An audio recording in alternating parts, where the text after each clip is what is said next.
नमस्कार दोस्तों, जय हिंद, वंदे मातरम। सभी प्यारे मित्रों का वेलकम, अभिनंदन है टीटी परिवार शिक्षकों के परिवार जायसवाल कोचिंग सेंटर पर, पावर्ड बाई शिक्षा ही प्रकाश है। दोस्तों, मैं आपके साथ जायसवाल सर बात करने वाले हैं। दोस्तों, बाल विकास प्रैक्टिस सेट नंबर 4 की बात करेंगे। प्रैक्टिस सेट पेपर है आपका, प्रैक्टिस पेपर रहने वाला है। 30 महत्वपूर्ण क्वेश्चन करेंगे इस प्रैक्टिस पेपर पर। इसमें आपका स्कोर क्या है, 20+ है, 25+ है, आपको कमेंट के माध्यम से जरूर बताना है। तो आपका यह टीटी परिवार है। सभी प्यारे मित्र, जितने भी प्यारे भाई बहन पहली बार विजिट कर रहे हैं, जिनका सपना है अध्यापक अध्यापिका बनना, सभी प्यारे मित्र एक बार दिल से चैनल को सब्सक्राइब करेंगे, लाइक कर दीजिएगा, शेयर कर दीजिएगा, सपोर्ट कर दीजिएगा।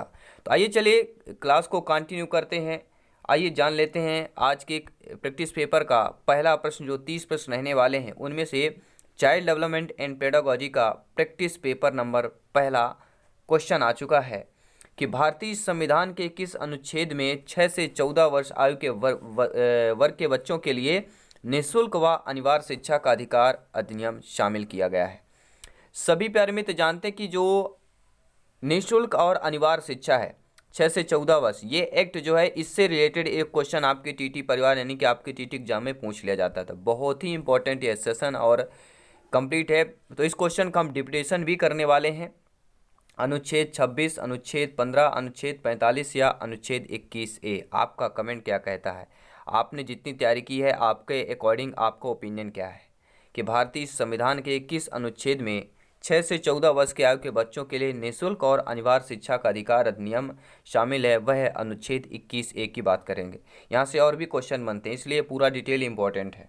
निःशुल्क एवं अनिवार्य शिक्षा विधेयक 2009 भारतीय संसद द्वारा 2009 में पारित शिक्षा संबंधी एक विधेयक है। इस विधेयक के पास होने से बच्चों को मुफ्त और अनिवार्य शिक्षा का मौलिक अधिकार मिल गया है और संविधान के अनुच्छेद 21 में 6 से 14 वर्ष के बच्चों के अनिवार्य एवं निःशुल्क शिक्षा की व्यवस्था की गई है और 86वें संशोधन द्वारा 21 का में प्राथमिक शिक्षा को सब नागरिकों का मूल अधिकार बना दिया गया है और यह 1 अप्रैल 2010 को जम्मू कश्मीर को छोड़कर संपूर्ण भारत में लागू हुई थी।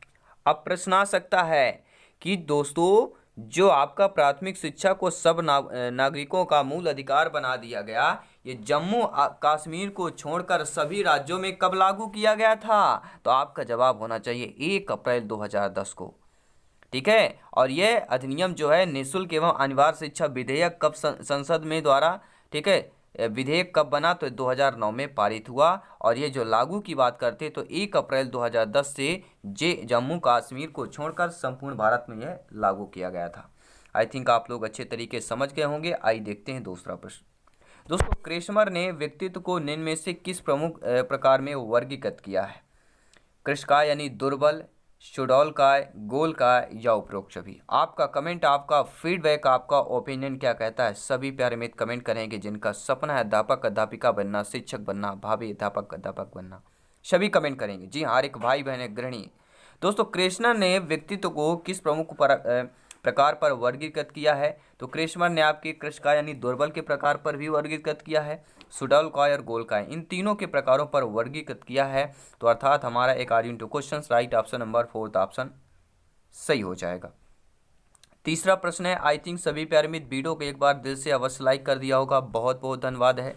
तीसरा प्रश्न जान लेते हैं, TAT का उद्देश्य किसके मापन के लिए होता है? हम बात करें TAT, आपने पढ़ा भी होगा। TAT बौद्धिक क्षमता के लिए, अभिक्षमता के लिए, अभिवृत्ति के लिए, मूल्य के लिए। अब आपका कमेंट क्या कहता है? आपका फीडबैक, आपका ओपिनियन क्या कहता है? आपका कमेंट आ चुका है, आपका फीडबैक भी आ चुका है और अंत में बताना भी है कि 30 आप में से क्या आपका स्कोर 20+ है, क्या आपका स्कोर 25+ है, क्या आप जीनियस हैं, क्या आपका स्कोर बेहतरीन लाजवाब है, तैयारी लाजवाब चल रही है। तो हम बात करें TAT की बात कर रहे हैं। ठीक है। तो TAT का उद्देश्य किसका मापन होता है? अभिक्षमता को मापन करना होता है। चौथा प्रश्न आ चुका है कि संगणन का सिद्धांत निम्न में से किसकी व्याख्या करता है? अधिगम की व्याख्या करता है, स्मृति की व्याख्या करता है, अभिप्रेरणा की या सृजनात्मकता की व्याख्या करता है? सभी प्यारे मित्र कमेंट करेंगे। जी हाँ, जायसवाल सर सभी का स्वागत अभिनंदन करते हैं। शिक्षकों के परिवार, our family, TT family, teachers family की बात कर रहे हैं। संगणन का सिद्धांत किसकी व्याख्या करता है? तो दोस्तों, यह स्मृति की व्याख्या करता है। बी ऑप्शन करेक्ट ऑप्शन है, राइट आंसर हो जाएगा। आइए जान लेते हैं दोस्तों अगला प्रश्न। निम्न में से कौन सी शिक्षा मनोविज्ञान की सर्वाधिक व्यक्तिनिष्ठ विधि है? अंतर्दर्शन, वही दर्शन, अवलोकन या प्रयोगीकरण की बात कर रहे हैं, सभी कमेंट करेंगे। कौन सी शिक्षा मनोविज्ञान की सर्वाधिक व्यक्तिनिष्ठ विधि की बात कर रहे हैं? तो जो आपका क्या कहलाता है, अंतर्दर्शन होता है, ये ध्यान देना है। क्या है? आपका अंतर्दर्शन की बात कर रहे हैं, अर्थात हमारा कौन सा ऑप्शन हो जाएगा? पहला ऑप्शन सही हो जाएगा। छठवां प्रश्न जान लेते हैं, समझ लेते हैं, आपका कमेंट जान लेते हैं, आपका फीडबैक जान लेते हैं कि एल्बर्ट बंडूरा निम्न में से किससे संबंधित है?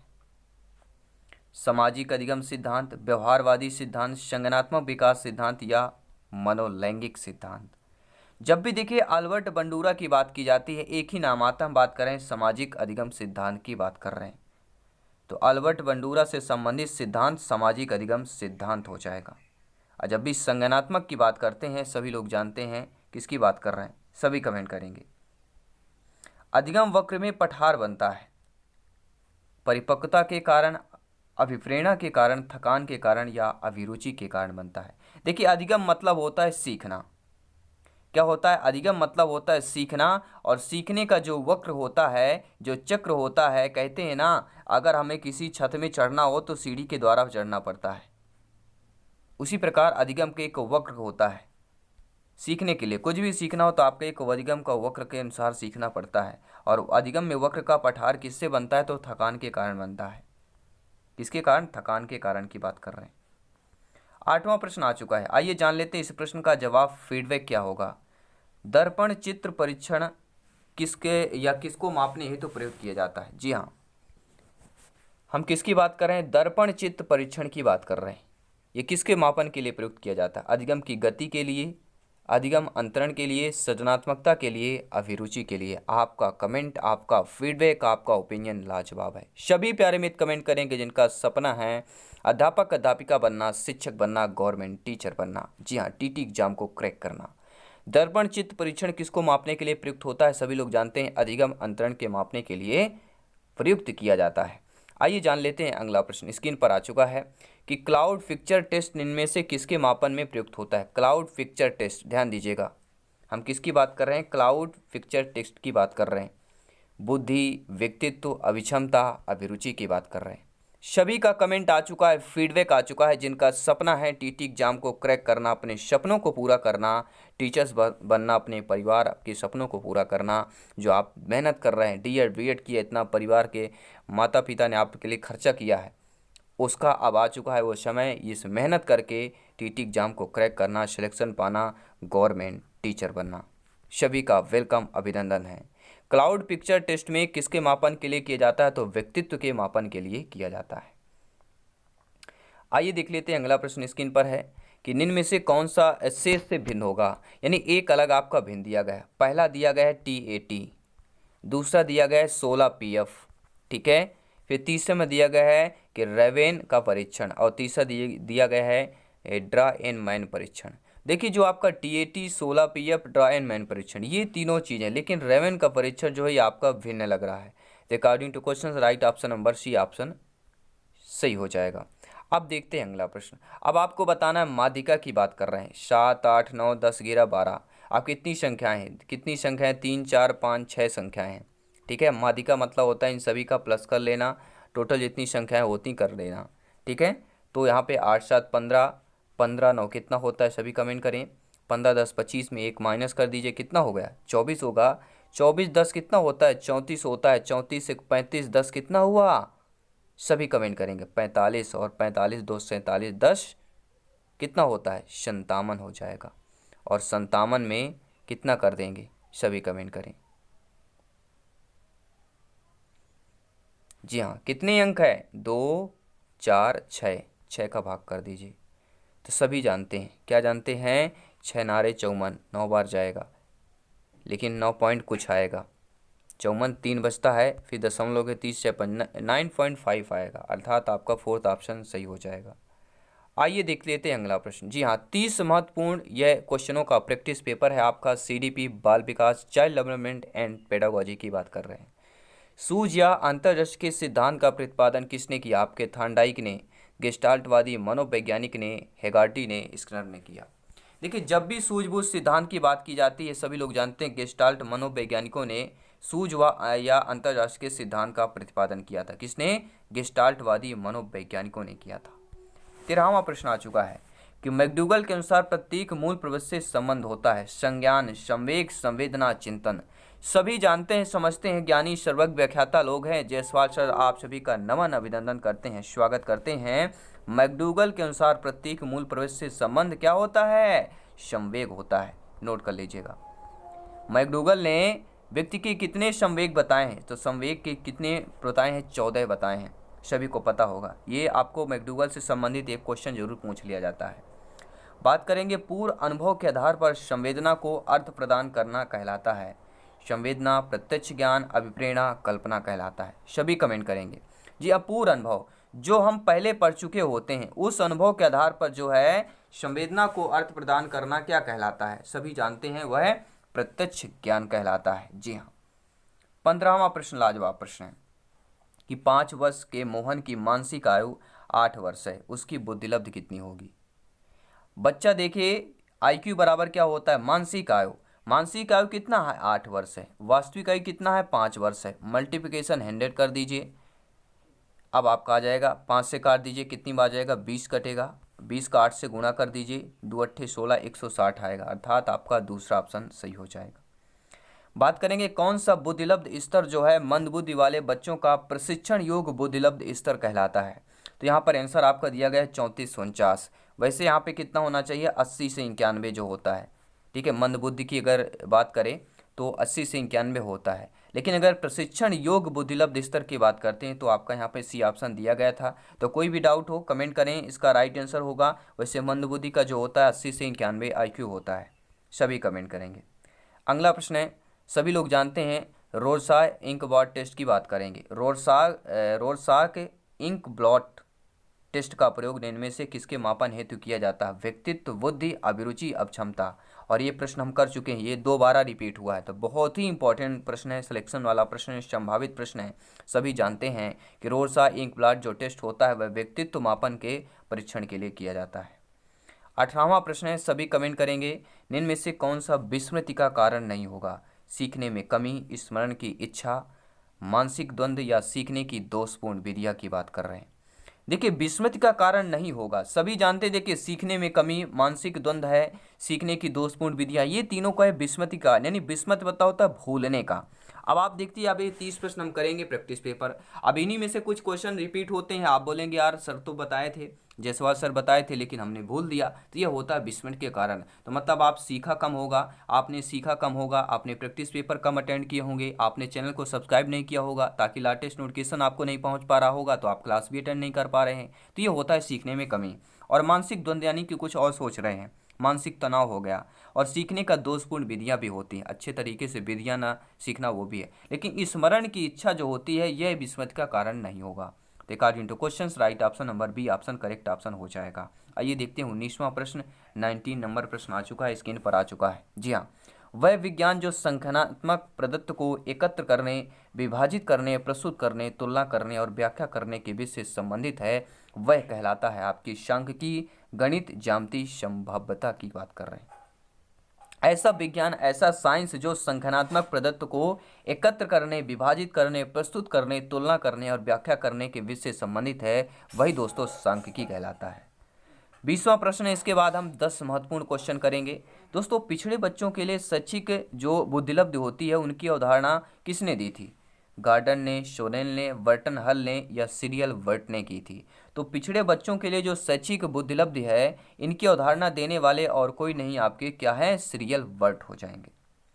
जी हाँ, अगला प्रश्न आ चुका है। जी हाँ, 20 क्वेश्चन हम कंप्लीट कर चुके हैं, 10 क्वेश्चन और कंप्लीट करेंगे, आपको आने वाले हैं। तो ज़रूर कमेंट करते रहें, कमेंट से मत चूकना है, क्योंकि कमेंट करने के लिए आपको 24 घंटे हैं। जब भी आप वीडियो क्लासेस ज्वाइन करेंगे कमेंट कर सकते हैं। अभी आपने कमेंट नहीं किया तो फिर से एक बार वीडियो को रिवीजन कीजिए शुरू से एंड तक, फिर से क्वेश्चन को और एक एक क्वेश्चन का कमेंट कीजिए। तभी आपका, कहते हैं ना, जब हम एक एक क्वेश्चन को 1+ करते जाएंगे तब हमारा टोटल आउट ऑफ 150 क्वेश्चन होगा। आउट ऑफ, ठीक है, 30 आप में 28+ होगा, 30 आप में से 20 + 5 होगा। ठीक है, तो इतना बहुत ही इंपॉर्टेंट है।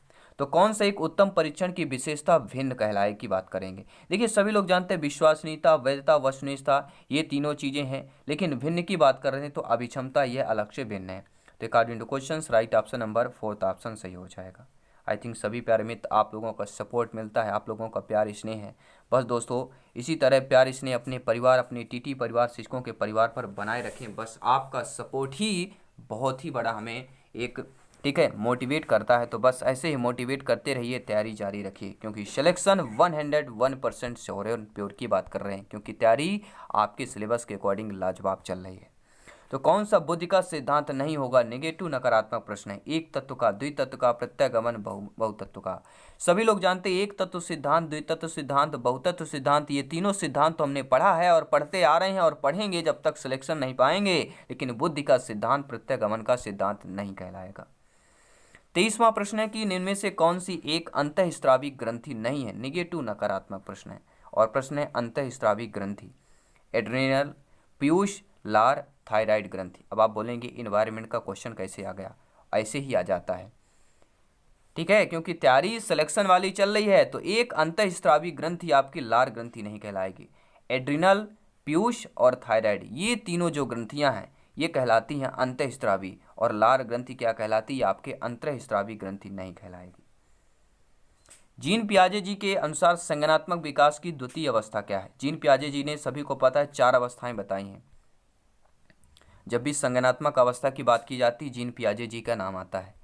ज्ञानेंद्रीय अवस्था जन्म से लेकर 2 वर्ष तक, दूसरी होती पूर्व संक्रियात्मक अवस्था 2 से 7 वर्ष तक, तीसरी अवस्था होती है मूर्त संक्रियात्मक अवस्था 7 से 11 वर्ष तक, चौथी अमूर्त या औपचारिक संक्रियात्मक अवस्था 11 से लेकर आगे तक। और इन्होंने द्वितीय अवस्था पूछा, द्वितीय पूर्व संक्रियात्मक जो होता है 2 वर्ष से लेकर 7 वर्ष तक की अवस्था की बात कर रहे हैं। 25वां प्रश्न आ चुका है, शारीरिक विकास को प्रभावित करने वाला कारक कौन सा होगा? ऐसा कारक दोस्तों जो बच्चों को शारीरिक विकास को प्रभावित करता हो, वंशानुक्रम, वातावरण, खेल व व्यायाम या उपरोक्त सभी जानते हैं शारीरिक विकास की जब भी बात करते हैं आपका वंशानुक्रम, वातावरण भी आता है, एनवायरमेंट भी आता है, खेल और व्यायाम भी आता है, अर्थात D option correct option right answer हो जाएगा।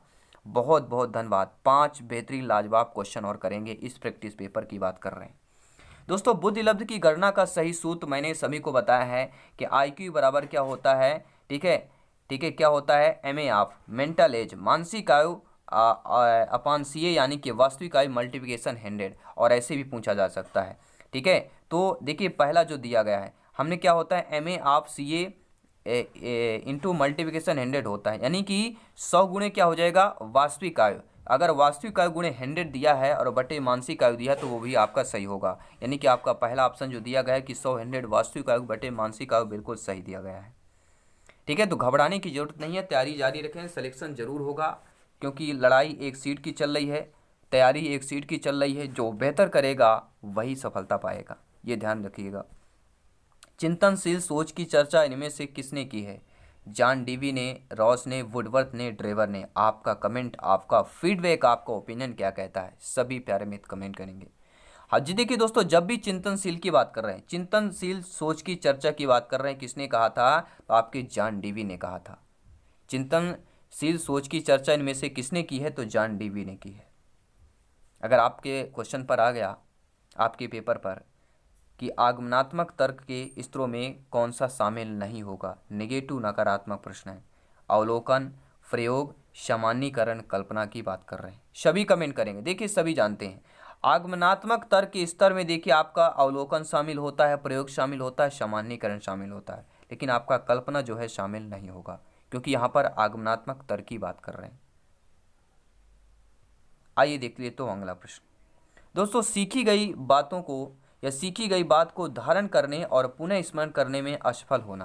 यानी हम जो सीखते हैं, हम जो क्लास अटेंड करते हैं, क्वेश्चन करते हैं, पढ़ते आ रहे हैं, लेकिन हम बीच में क्या करते हैं? गैप कर देते हैं, पढ़ाई छोड़ देते हैं। कुछ रीजन हो सकता है या कुछ कह सकते हैं एग्जाम नहीं हो रहा तो पढ़ाई ही छोड़ देते हैं, जब एग्जाम होगा तभी पढ़ेंगे।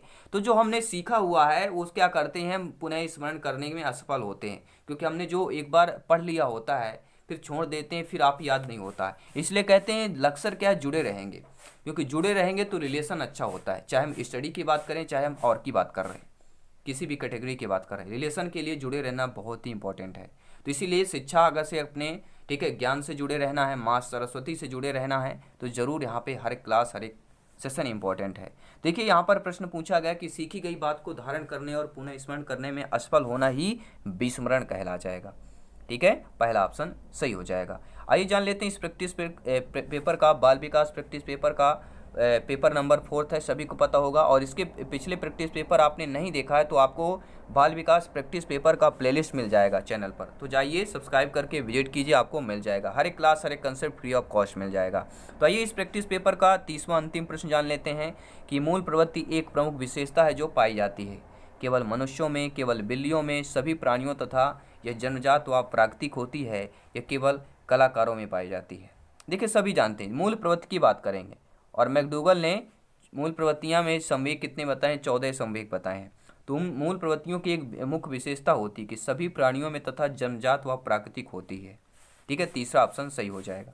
तो दोस्तों ये आपके बाल विकास practice paper child development and pedagogy का प्रैक्टिस पेपर नंबर 4 था। इसमें से आपको कैसा लगा ये स्कोर आप कमेंट करके जरूर बताएं। और दोस्तों ये भी बताना है अंत में कि 30 में से आपका स्कोर क्या है, क्या आपका स्कोर यहाँ पे 25 प्लस है, क्या आपका स्कोर 20 प्लस है। सभी कमेंट करें, निराश नहीं होना है, सिलेक्शन जरूर मिलेगा, तैयारी में लगे रहिए, बस लगे रहना है तो जरूर मिलेगा सक्सेस। ये आपको इंपॉर्टेंट ध्यान देना है। कुछ भी जब भी टाइम मिले 2-4-10 मिनट क्लासेस ज्वाइन करते रहिए। क्लास आपको बेहतरीन फ्री ऑफ कॉस्ट है, राष्ट्रहित में शिक्षा का परिवार है। तो दोस्तों मैं आपके साथ जयसवाल सर जल्द ही मिलूंगा नेक्स्ट क्लास पर, नेक्स्ट सेशन पर, नेक्स्ट प्रैक्टिस सेट पर, नेक्स्ट प्रैक्टिस पेपर पर। सभी मित्रों को जय हिंद, वंदे मातरम, धन्यवाद सभी का।